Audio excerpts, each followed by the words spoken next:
Guys, ito na yung in-steam ko na chicken. Steam ko siya ng 20 minutes, guys. Ayan, tapos na. Ito ang inilagay ko. Bago ka, pag nahugasan mo na, lagyan mo ng isang pack.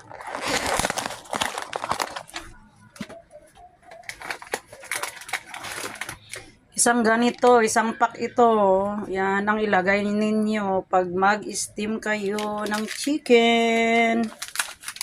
Ayan. Yan. Mabibili sa supermarket. Kahit sa palengke meron din, guys. Yan. Isang pack lang ang ilagay.